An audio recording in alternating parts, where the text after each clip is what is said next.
कभी सपना टूट जाए, कभी दिल टूट जाए, कभी कोई अपना टूट जाए, तो समझ लेना ईश्वर ने तुम्हें एनर्जी का न्यूक्लियस बनाया है।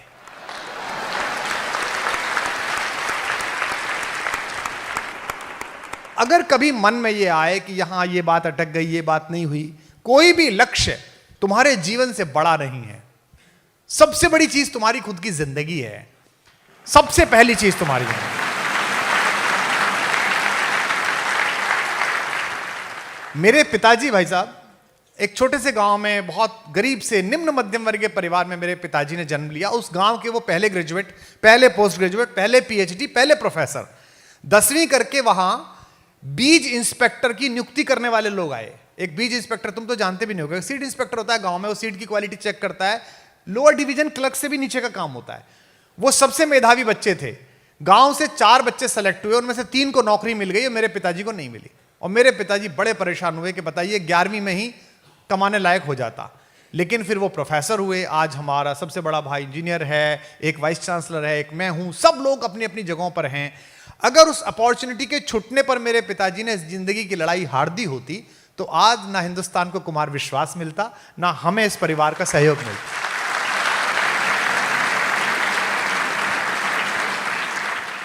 आज संयोग से कलाम साहब का दिन भी है, हम उन्हें भी याद कर रहे हैं। और मेरा सौभाग्य है कि मुझे उनके दर्शन के और सत्संग का अवसर मिला। वो भी आपको पता है कि एनडीए में सेलेक्ट नहीं हुए थे। और उसके बाद जब उन्होंने पूछा शिवानंद स्वामी से कि मैं क्यों सेलेक्ट नहीं हुआ, तो शिवानंद स्वामी ने कहा कि तुझे जहाज उड़ाने के लिए नहीं भेजा ईश्वर ने, तुझे किसी बड़े काम के लिए भेजा है। और आज पूरी दुनिया में मिसाइल लॉन्चिंग में हम सबसे नंबर 1 है। पूरी दुनिया की मिसाइल हम उड़ाते हैं। तो खूब मेहनत करो, खूब पढ़ो। एनआईटी, आईआईटी, आरईसी, कहीं ना कहीं एडमिशन हो जाएगा। 1% अगर ऐसा लग रहा है कोई चीज नहीं हो रही है, मेहनत में कमी नहीं करनी है। लेकिन तुम्हारे माँ बाप का सबसे बड़ा सपना क्या था और क्या है? जिनके माता पिता हैं या जिनके माता पिता नहीं है, उनका सबसे बड़ा सपना क्या था? मेरी बेटी से मैंने एक दिन पूछा, वो बाहर पढ़ी है और आप अपना काम करती है, अपनी एक इंडस्ट्री चलाती है। मुझे इतना अच्छा लगा उसका जवाब। मैंने उससे पूछा कि बेटा लाइफ में तू क्या करना चाहती है? सोचो इसका क्या जवाब हो सकता है। उसने मुझसे कहा मैं खुश रहना चाहती हूं। कितनी सुंदर बात है। तुमसे कोई भी पूछे कि तुम क्या बनना चाहते हो, इंजीनियर बनना बाई प्रोडक्ट है। पहला प्रोडक्ट है अच्छा मनुष्य बनना, अच्छा समाज का व्यक्ति बनना। आप अच्छी बेटियां बने, अच्छे बेटे बने, अच्छे नागरिक बने। आज मुझे जब किताब दी लीजेंड ऑफ एलन, इसका क्या मतलब है? वो जब बच्चा आया होगा इस संस्थान में जिसका उस पर फोटो छपा है, वो तुम्हारे जैसे ही रहा होगा। तुम में से एक ऐसा बच्चा, ऐसी बेटी, ऐसा बच्चा रहा होगा। किसी का भी, इनमें से किसी को नहीं पता। आज मैं यहां घोषित कर रहा हूं, यहां मैं पढ़ रहा हूं, मुझे नहीं पता कि आज मैं 50, 51, 52 साल का हो गया। 25 साल बाद जब मेरा 75वां साल मना रहा होगा, तुम में से कोई देश का राष्ट्रपति होगा, कोई प्रधानमंत्री होगा, कोई दुनिया का सबसे बड़ा टेक्नोक्रेट होगा। ये अलग भट्टी में ढल के लोग नहीं आते, ये अलग खांचे में नहीं आते। इस देश को औद्योगिक घरानों के बेटे बेटियां नहीं चलाते। इस देश को तुम और हम चलाते हैं, जो मास्टरों के, क्लर्कों के, किसानों के बच्चे हैं। मेरा नहीं हुआ था आईआईटी में। 117 रुपए का फॉर्म भरा था मैंने। कैलकुलस कमजोर थी और ऑर्गेनिक कमजोर थी, नहीं हुआ। कोई दिक्कत नहीं। मैंने 117 का फॉर्म भरा था। आज की रेट में आईआईटी से 117 करोड़ वसूल कर चुका हूं, पूरे देश के आईआईटी से।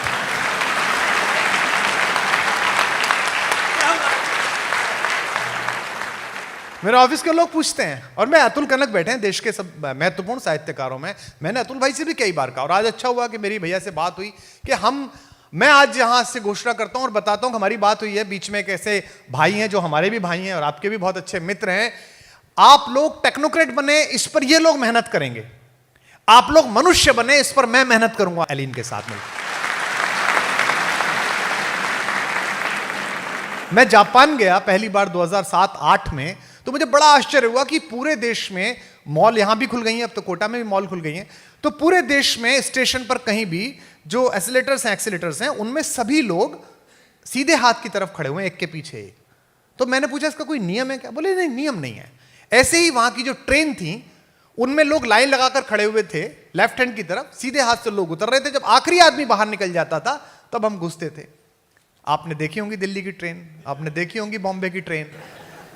हमने 75 ईयर्स में नेशनलिटी क्या बनाई है। और बच्चों, ये सरकारें नहीं बनाती। एक बात ध्यान रखना, सिकंदर और चंद्रगुप्त मर जाते हैं, लेकिन अरस्तु और चाणक्य कभी नहीं मरते, वो सदा जिंदा रहते हैं, वो सदा रहते हैं। तो ये सब अरस्तु हैं, ये सब चाणक्य है, इनका काम है तुम में से सिकंदर निकालना। इसलिए एलिन के जितने बच्चे यहां हैं, मैं जानता हूं कि आप सोशल मीडिया पर कम रहते हैं और रहना भी कम चाहिए, इसका भी उपवास करना चाहिए, है ना। इंस्टा का, ट्विटर का, फेसबुक का उपवास करना चाहिए। आपके कैंपस में तो ये सब व्यवस्था है ही, लेकिन मैं इस परिवार का एक स्व अधिग्रहित सदस्य हूं। मैंने खुद को खुद ही सम्मिलित कर लिया है इन चारों भाइयों के साथ। तो मैं आपको यह कहता हूं कि जीवन में कभी भी अंधेरा घिरे, कभी भी ऐसा लगे, है ना, तो मेरा फेसबुक पे पेज है, मुझे मैसेज करना, मेरा ऑफिस मुझे मार्क करके देता है, नहीं तो खुद से बात करना। जो अपने से बाहर आया उसको सारा संसार मिला। ये सब छोटे लक्ष्य हैं, इन्हें तो कर ही लोगे। ये IIT वाईटी बहुत छोटे लक्ष्य हैं बेटा, पूरा समर्पण कर दोगे, पूरी मेहनत कर दोगे तो कर ही लोगे। आइंस्टाइन तक का दिमाग 6% यूज हुआ, 94% तो यूज ही नहीं हुआ।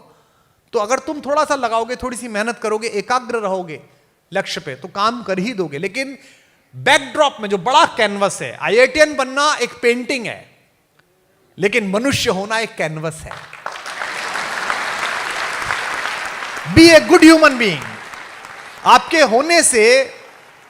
होने से आपका परिवार, आपका इंस्टीट्यूट, आपका, अगर जिस बच्चे के साथ तुम रहते हो, जिस 2 लड़कियां जो एक रूम में रहती हैं, 4 बच्चे जो एक रूम में रहती हैं, अगर बची हुई 3 बच्चियां, बचे हुए 2 लड़के जो लड़के रहते हैं, अगर वो तुम्हारे होने से खुश नहीं हैं, तो तुम्हारा IITian होना भी बेकार है, तुम्हारी कोई सफलता अच्छी नहीं है। तुम्हारे होने से लोग खुश हों, तुम्हारे होने से, देखो बेटा, कोई भी चीज जब टूटती है तो उसमें से एनर्जी निकलती है। सर बताते हैं ना, यही बताया गया ना, हमको भी यही पढ़ा गया। जो तुम कर रहे हो मैंने सब करा है ना। ये तुमने तो, मैंने तो 11th में ही पूरा याद कर दिया था कि पूरी पीरियोडिक टेबल याद कर दो। Hydrogen, helium, lithium, beryllium, boron, carbon, nitrogen, oxygen, fluorine, Na, MgL, KCl, SCr, BCr, Mn, Fe, CONi, COZn, पूरी याद कर देते। मैंने कहा ये बड़ा तंग करेगी, इसे आगे से पीछे और ऊपर से नीचे याद कर लो। और पहला काम यही होता था कि वो पीछे की कॉपी पे खींच के बना देनी पूरी, याद कर लेते थे। कोई भी चीज टूटती है तो उसमें एनर्जी निकलती है। कभी सपना टूट जाए, कभी दिल टूट जाए, कभी कोई अपना टूट जाए, तो समझ लेना ईश्वर ने तुम्हें एनर्जी का न्यूक्लियस बनाया है।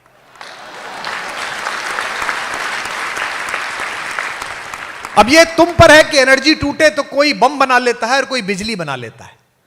जो निगेटिव लोग हैं वो बम बना लेते हैं। मेरी खुद की लाइन से मैं खत्म करता हूं कि हिम्मत का सागर लांघो तो लहर लहर जयकारा होगा। एक घर से निकाला हुआ लड़का जिसके पास केवल एक वलकल था, एक कपड़ा था, पत्नी थी और भाई था, पैरों में चप्पल नहीं थे, उसने 7 बार दुनिया जीते हुए रावण को घर जाके पटक के मारा, अनस्किल्ड फोर्स को लेके। रावण की फोर्स तो स्किल्ड फोर्स थी, देवासुर संग्राम में देवताओं के चक्के छोड़ा दिए थे, लेकिन घर में घुस के मारा। ये जो कॉन्फिडेंस है कि अगर मैं सच्चा हूं, अगर मैंने मेहनत की है तो रिजल्ट निकलेगा। मैं सुनाता हूं आपको ये लाइन कि हिम्मत का सागर लांघो तो लहर लहर जयकारा होगा, और दिल टूटे या एटम टूटे दुनिया में उजियारा होगा। तो अगर कभी भी दिल टूटे, अगर कभी भी मन परेशान हो, तो मान लेना कि भगवान ने तुम्हारा न्यूक्लियस चुन लिया। You are the luckiest one. अब काम होने वाला है, अब तुम करने वाले हो, और आत्मविश्वास इतना रखना, कोई फर्क नहीं पड़ता कौन सी रैंकिंग आई, 100वीं आई, 1000वीं आई, कोई फर्क नहीं पड़ता। जब जटायु के घाव पूछ रहे थे राम, तो राम ने पूछा कि चाचा आप मेरे पिताजी के दोस्त रहे हो, मैं आपको स्वस्थ करा दूं, मतलब हॉस्पिटल ले चलूं। जटायु ने कहा कि नहीं बेटा, अब मेरे मरने का समय आ गया। जटायु फाइटर प्लेन चलाते थे। ये जो गिद्ध विद्ध का मामला है ना, ऐसा नहीं था, वो फाइटर प्लेन चलाते थे। उस जमाने में टेक्नोलॉजी थी कि दूसरे के प्लेन में क्या हो रहा है ये आप अपने स्क्रीन पे देख सकते थे। तो उन्होंने देखा कि उस प्लेन में जो ऊपर जा रहा है सबसे बड़ा एयरफोर्स 1, उसमें एक सीता का अपहरण हो रहा है। ये एयरफोर्स 1 शांति की सीता का अपहरण आज नहीं कर रहा, पहले से करता है ये। अब थोड़ा दूर रहता है, न्यूयॉर्क रहता है, पहले लंका में रहता था। तो उसने देख लिया कि इसमें एक महिला का अपहरण हो रहा है, उसका वॉइस सैंपल उसने डेटा में डाला, तो वॉइस सैंपल डेटा में डाला तो सीता से मैच किया, तभी उसने कहा कि आपकी पत्नी का अपहरण हुआ है। ये साइंस है, सब पूरा साइंस है। तो उन्होंने कहा कि मैं आपका इलाज कर दूं, तो उन्होंने कहा नहीं बेटा अब तो मेरा समय आ गया, अब मैं जाऊंगा। तो जटायु ने पूछा कि बेटा जब मैं ऊपर जाऊंगा तो तुम्हारे पिता मिलेंगे, दशरथ मिलेंगे, मेरे दोस्त, मैं उनसे क्या कहूं? अब एक लड़का जो घर से निर्वासित है, वनवास में है, उसकी पत्नी का अपहरण रावण करके ले गया और वो भी युद्ध करने के लिए जा रहा है, सेना बनाएगा बेचारा, वो क्या बोले? रामचरितमानस में बाबा तुलसीदास कहते हैं, इसे कॉन्फिडेंस कहते हैं, इसे राम बनना कहते हैं, ऐसे बनो।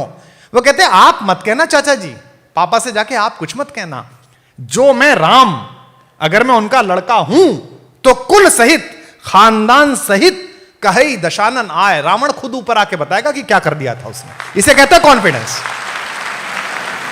This is called confidence.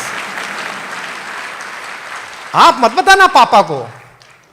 तो कभी पापा फोन करें, मम्मी फोन करें या परिवार का कोई फोन करे, सर पूछें, तो यही कहना कि सर चिंता मत करो, जिस दिन रिजल्ट निकलेगा उस दिन बता दूंगा क्या मेहनत कर रहा हूं, कैसा पढ़ रहा हूं, क्या काम कर रहा हूं, उस दिन पता चल जाएगा।